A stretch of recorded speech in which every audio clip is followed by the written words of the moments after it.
That's a fun name. The Ooh, you know?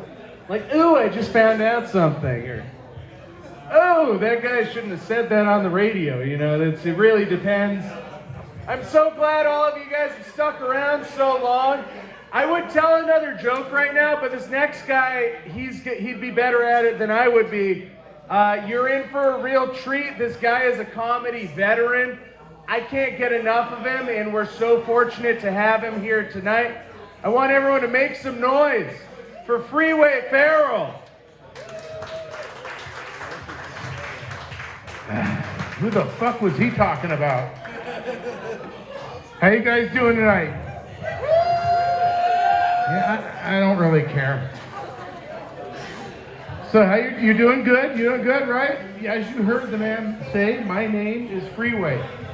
That is my honest to God real name, which means my parents were hippies or drug addicts. Both, actually. I used to ask my dad all the time, I'd be like, Dad, why'd you name me Freeway? And he'd say the same thing every time. Dude, Quaaludes make you do some weird shit. You could have been named so many other things. See, I was named Freeway because where you were born is what you wanted to be called. So I could have been named a lot of other things. On-ramp, off-ramp, right? Rest stop, urinal cake, fuck you officer, no I'm not stopping, Farrell. My name in ancient Arabic means he who comes fast. It's the truth. A little bit of history about me, folks. Anyone here watch foreign television at all? You do? What do you watch?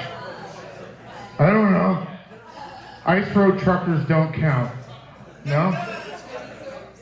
Yeah, okay. That's all right. I was on a German reality show. Yeah. Das Television. I have ways of making you watch. Yeah, German reality show. I was kicked off mid-season. You believe that? They said that I was storing food and eating more than my fair share. Yeah, isn't that bullshit? Right? I did not make it to the second season of the Human Centipede. What? The chili on set was delicious. Jesus Christ. I came up here from Medford, Oregon. Right? No shit, I live there. I auditioned for the Medford version of Cocaine Bear. Have you guys seen this movie, Cocaine Bear? You know what I'm talking about? It turns out that in Medford, it was not the movie that I thought it was. Not that circa 1980s Yogi the movie was. Instead, it was, first of all, the audition was held behind the Dairy Queen in a van. And when you walked up to the van, there was this guy in the back of it covered in powdered sugar, and he just kicked open the door. You want to sniff? Maybe. That was the whole audition. Tried out for Dahmer. You guys watch Dahmer? No? You didn't watch that at all? You didn't watch that series? I thought I could play the role. I was like, I could play Dahmer, and I mean, how hard can it be, right? So I walked in and I stood before the director and the guy who was there, and they looked at me, and that guy didn't even take a heartbeat. He looked at me and goes, yeah, we need somebody who don't look like they eat people. Fuck you do, dude. I am 53 years old. Nah, don't. Really, seriously, don't. Every day I wake up, I'm like, ah, shit, another one. Now that I'm 53, you remember when you were younger and you had hopes and dreams? Does anyone remember that when you were really young? You wanted to do stuff with your life? You remember that? At 53 years old, I want to do one damn thing in my life now. One thing. I want to cough without farting. You know, COVID was a bitch for a stoner. Because I'm in grocery stores trying my damnedest not to cough. I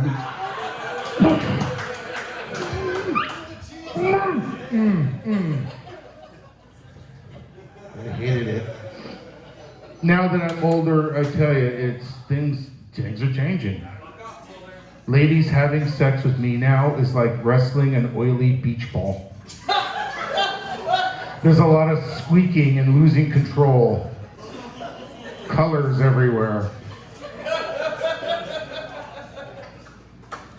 I had a friend visit me from out of town, and I used to be such a partier. I was like the Tasmanian devil of partying. I'd wake up about late afternoon every day, eat a little breakfast, one line Coke later, one line later. Ooh, more booze, more drugs. Ooh, more drugs, more booze. Hello, officer. How are you doing this evening? Nice to see you, officer. Pretty ladies. So me and this friend, he comes to visit, and we went out partying. And the next morning, he's sleeping on the couch, and I come out, I'm getting dressed, and I come out of my room, and my buddy is standing right in the hallway in front of my door, and he's like, "You brought somebody home last night, huh? Who's in there?" I'm like, "What? I was alone, man. There's no one in there." And he's like, "I heard it. Who's in there? Come on, there's someone in there with you." I'm like, "There's no one in my room." And then it dawned on me. The sound of me getting dressed sounds like I'm getting some. Because I'm in there going, "Oh yeah, that's, no, too tight. I can make this fit. I can make this fit." I ripped it.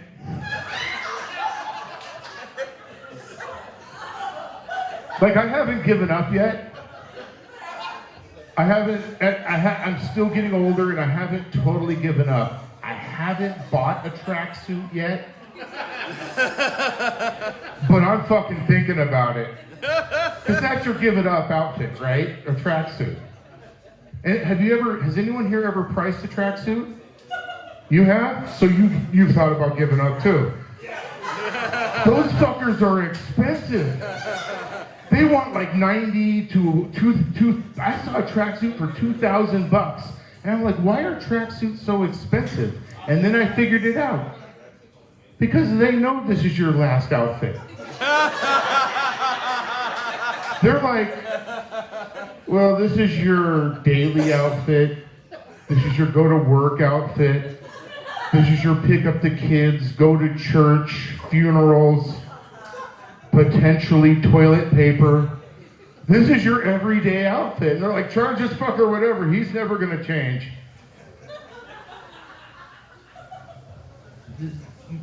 You asked about the people. Only one person said they were on the dating sites. That's it? Just the three of us? The rest of you are fucking liars? Yeah. Or you're here with your partner and you're like, I'm not on the dating site. I'm not Tickles 93. I was on Tinder. Nah, I hate Tinder. I kept getting 2 people on Tinder. That's it. 2 people. Myself and a 97-year-old woman who was like, yeah, no. Sorry. And you know what's sad about getting yourself on Tinder? Is that for just a second, I considered it. I got the picture of myself and I looked at that and I was like, oh yeah. I bet you'll do anything, you slut. Bet I can make you, oh yeah. And then I just changed my mind. Nah, you look like a lot of trouble too.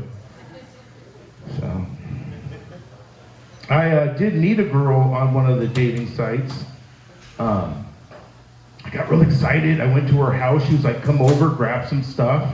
I grabbed a few things. I went over to her house. I got there and she was in the shower. So I went in, kicked off my shoes, sat on the couch, chilled out for a while. Man, she freaked out when she got out of the shower. She's like, oh my God, what are you doing in my house? I'm like, Jesus, I got my shoes on and I left the DoorDash and just took the fuck off.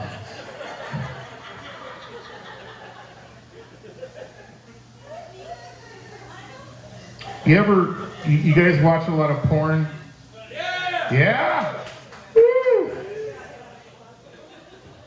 You know, porn has, just like Facebook and all the other things, it has the algorithms. And it watches what you watch.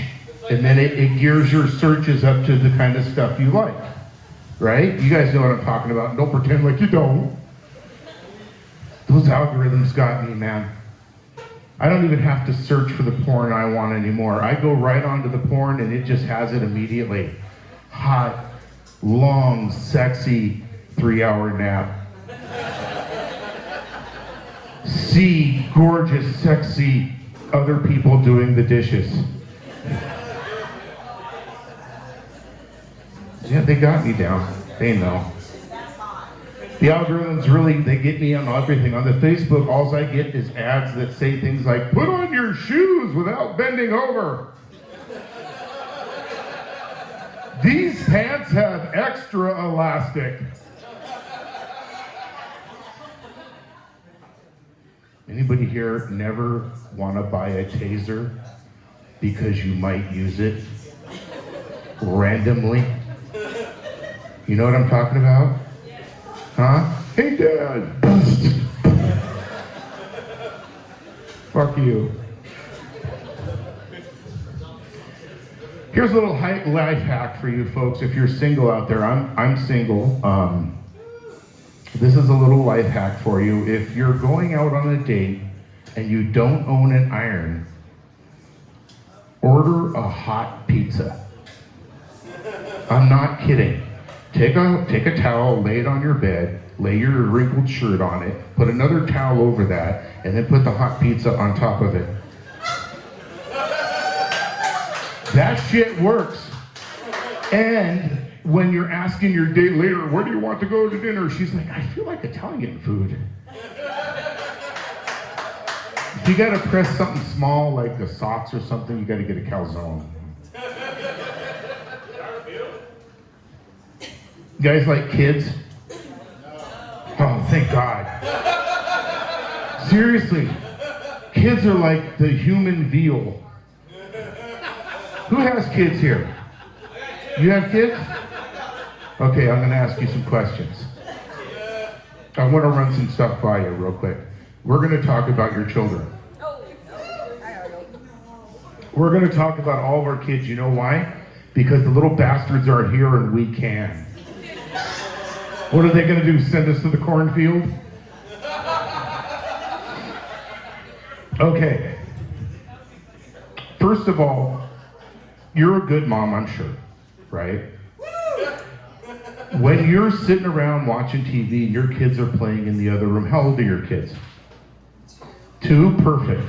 So when you hear your kid in the other room and you hear a scream of pain or emergency, do you come running? You're there? You do? Come on. Okay. Let me ask you this. When you're on your way into the room to see what's wrong, do you think the same thing as me? There better be fucking blood everywhere. It better look like the elevator in The Shining when I walk in there. No? And then you go in there and it's always, and you don't think to yourself, I gotta bite that fucking finger off and show you what pain is. No? Not at all? I must be a bad dad. You ever teach your kids to play dodge car? No? It's an easy game. They're not a little young, but find a busy street. If you dodge the car, you win.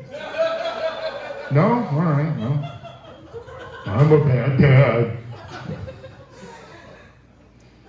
If you were sitting there in a restaurant and someone ran up to you and went, your kids are in danger, you'd come running. You wouldn't stop and think to yourself, but I just got my nachos. No? Huh? I have a son. Yeah, I'm somebody's fucking father.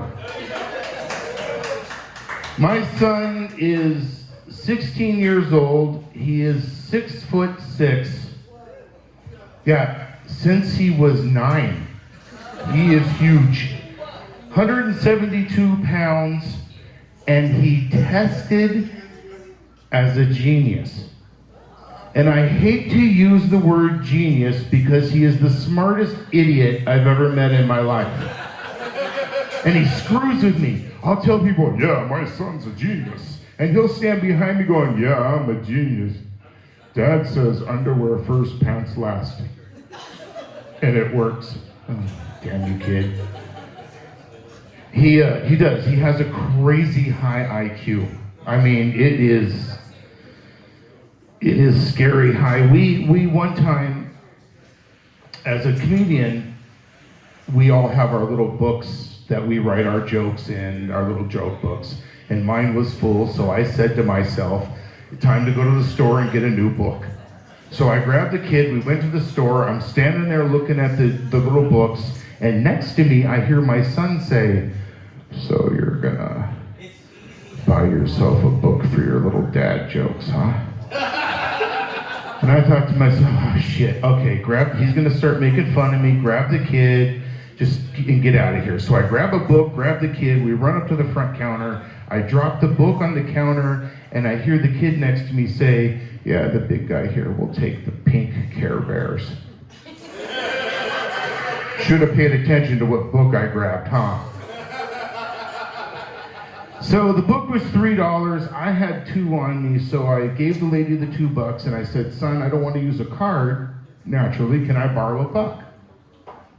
And my son turned around and pulled out a wad of money like this. I mean, and he got all, here's $1, dude. Where'd you get all that money? And he looks at me and goes, me and Grandma got something going on. Grandma had no idea about it. You want to know what the kid was really doing? He's not here, I'll fucking tell you. And we live too far away for you to call anybody about this one. He took 2 cell phones out in my name and was selling time on the internet to kids at school $1 a minute and making bank.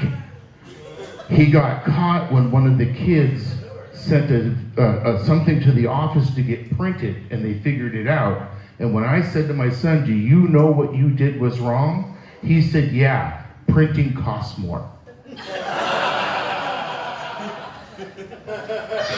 So I get up to the counter, I said, son, can I borrow $1? And he hands me the $1. And we pay for the thing, and we're walking out of the place. And as we're walking out, I'm like, son, thanks. I really super appreciate you lending me that $1. Dad will get it back to you as soon as we get home. And he's like, hey, no problem, Dad. I'm always there for you. You're always there for me. When we get home, I'd be glad to get that $2 back. What? Wait a minute. And I thought it was $1. And he goes, no, I understand. And it's completely fine. And I'll need the $3 back when we get home. That shit right now I own the house. So time just keeps going on, and I keep owing him money, and he keeps not letting me forget. Skip ahead about a month, and I got caught on fire. No, I'm serious, like you see in the movies, like, ow. You know what's funny, a side note for folks, when you're on fire, and I mean completely engulfed in flames, weird things go through your mind. Oddly enough for me, the first one was, oops. Followed with, oh God, I'm gonna die. Please somebody put me out. And the weirdest one was, something smells delicious. Oh. So I owned goats at the time. I don't even know how I got set on fire. I remember we started a bonfire, me and my son. I sent him into the house to get my favorite poker. And thank God he was gone. I heard something hissing in the fire. I looked in it. I saw an explosion. And I don't remember much of what happened after that. My neighbor said he heard the explosion and he thought it was just another damn thing my kid did. I was rolling around on the ground, and because I had goats, I had a trough, so I managed to pour the trough on myself and put myself out. So I'm laying there, and I'm very happy I'm no longer on fire. It is a really good feeling. I've achieved something. And as I'm laying there, it starts to get warmer again. But this is a different warm. And I pry an eye open, and there's my son. And I say, son, what the hell are you doing? And he says, well, you were smoldering. Do you have my money?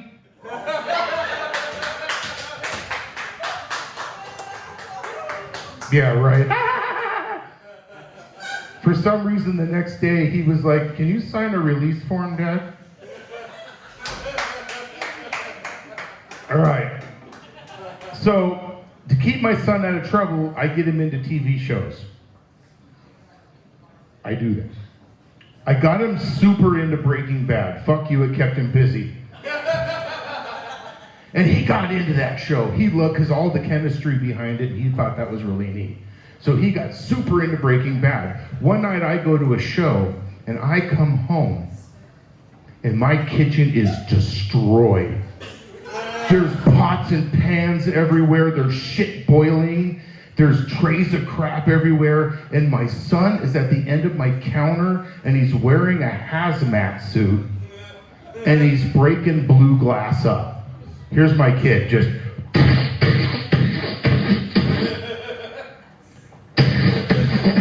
And I'm like, oh, Jesus Christ. No. Son, what did you do? My son. I made the meth from Breaking Bad. And I'm like, oh, God, no, God, we live in Medford. You can't do this. This is not a good thing. You gotta, oh, Jesus Christ, you can't do that. We're gonna go to jail. Do you remember how much money they made in that show? How much did you make? No, you can't do this. This is bad. And he's like, Dad, calm down. Dude, relax. The meth in Breaking Bad is rock candy. This is rock candy. I was going to take it to school and sell it to the diabetics because of how much money you owe me. He came in my room the other night, and I was laying in my bed, and he laid down next to me, and he put his head on my chest. And I said, what are you doing, son? And he said, I'm listening to your heartbeat. And, oh, isn't that nice? And some bonding time with your son. I said, son, what is my heart saying to you? And he looked me in the eyes and he said, save me?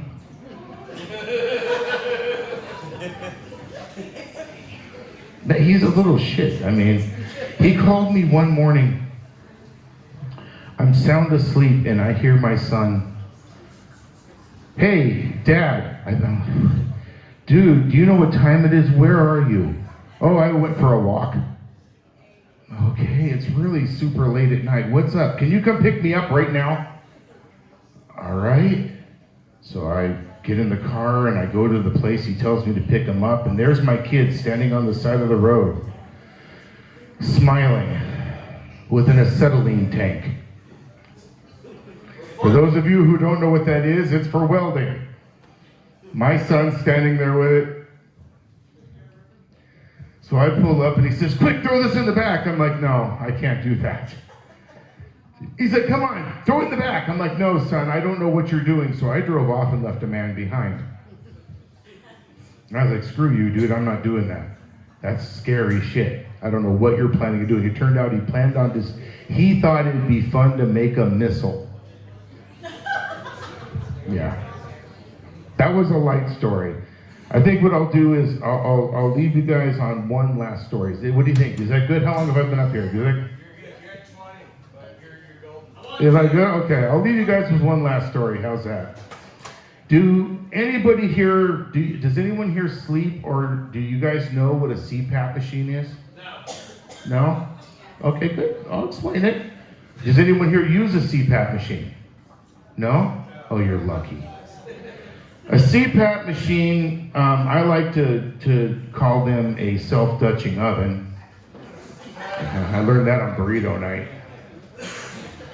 Let me explain to you what a CPAP machine does. It keeps people like me whose bodies just at one point say, fuck it, dude, I can't do this anymore. We're gonna die while you're sleeping.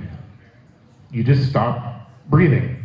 So what a CPAP machine does is it takes the air in the room and it circulates it through a little machine, through a long hose, to a mask on your face, and it gives you forced pressure while you're sleeping. Everyone following me here? You got me? Right? You got it? All right, okay. So I'm sound asleep one night, and you know that feeling you get when you're sleeping and you just know somebody's in the room with you? You know what I'm talking about? You're dead asleep, but you just know someone's there. My eyes pop open, and there's my son standing next to the bed. He's got his pants around his ankles. And he's got the devil's onion ring pressed against my CPAP machine. And I said, "Hi, son. How you doing?" "Oh, I'm doing good, Dad. How are you?" "Son, what are you doing?" "Oh, nothing." "Why are you doing that, son?" "You got my money." Thank you, ladies and gentlemen. I appreciated every one of you.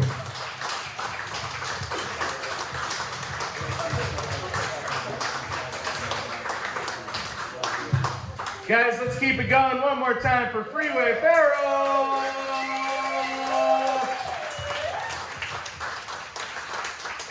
I think this was fun. This is fun. You guys, I really appreciate everyone in this front row because it's hard to do at comedy shows. I've done over 100 comedy shows, and whenever I tell people, "Hey, move up the front," you don't get that all the time. So you guys, you're amazing. I love you so much, everyone, including MTC. You guys are champions. Yeah, that's amazing. Keep your eyes peeled for another show here, potentially. We're figuring it out still, potential. We'll do another show here. Clap for yourselves. You did it. We did it. You know, I've never jumped in the air during a comedy set. That's one of a kind. Please, everybody, if there's anything I can instill in you aside from grab some more drinks, come back here every night. The beer's too good to not come back every day here. It's so good. It's really good beer here. Of course, anytime. Follow Humboldt Comedy on Instagram. And actually, guys, if I can have just everyone's attention, you can totally tip the comics. Some of them came out from like Medford and Chico. Anything helps, just pay the gas for them to get home.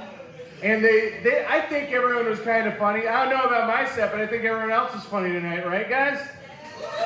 Hell yeah. How late are you open right now?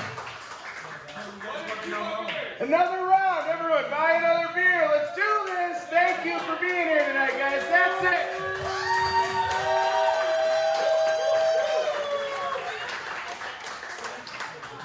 Hell yeah, I appreciate it. It's so fun, right?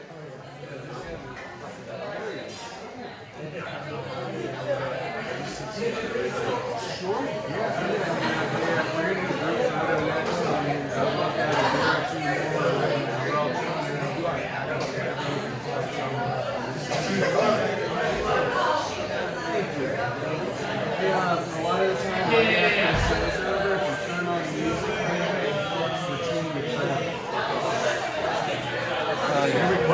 I recorded it, yeah. It's really good, yeah. Send me that video when you can, man. I appreciate it.